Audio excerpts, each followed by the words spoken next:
The Library of Congress was founded in 1800, the year Thomas Jefferson was elected, and when it burned down in the War of 1812, Congress purchased its collection of 6,487 books to replace it. It burned down again in 1851, after which Librarian of Congress Ainsworth Rand Spofford insisted it be given its own building.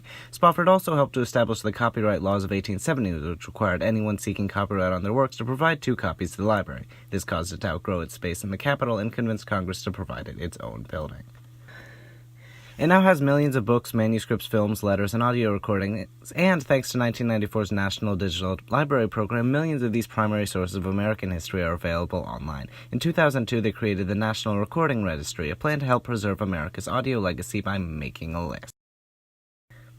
The list contains recordings that are aesthetically, culturally, or historically important and gains 25 new recordings a year, from best-selling records to historical speeches to musical soundtracks to radio broadcasts to jazz albums to comedy shows to obscure contemporary classical music to a complete narration of the King James Bible from the 1940s. Perhaps what makes the list so dynamic is that the Library of Congress doesn't have to own copies, nor do recordings have to be available anywhere on the internet list. For most entries, however, there are essays explaining the entry and its significance.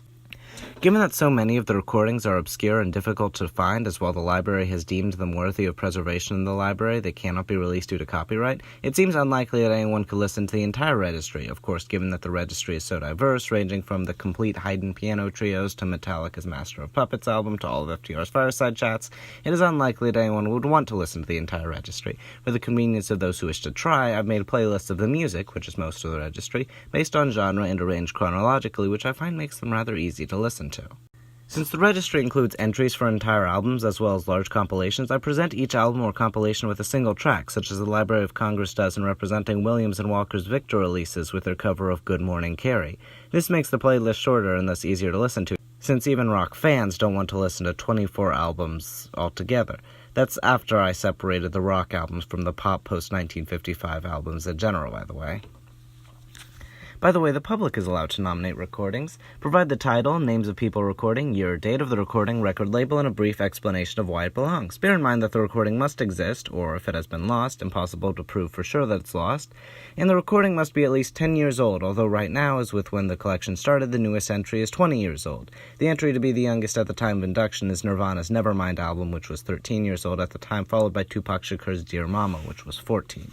The choices delineate the history of American popular music from a rather unbiased stance, unbiased implying that they include works I love, works I like, works I don't like, and works I do not like at all.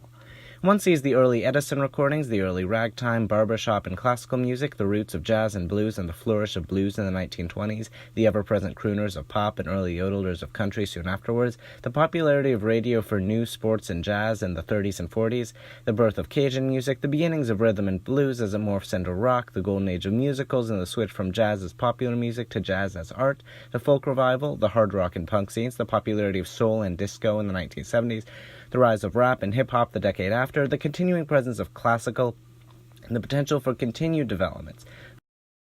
I myself admit that I haven't heard the entire registry or even all of my own playlists. I opted not to listen to rock and rap and the part of the rhythm and blues playlist, though I did seek out specific entries to listen to. The playlists are there for the listener's convenience. When you've listened to the artists, it seems easier to sort through the list to decide what you want to hear more of. Click the links in the description below based on what genre you'd like to look into.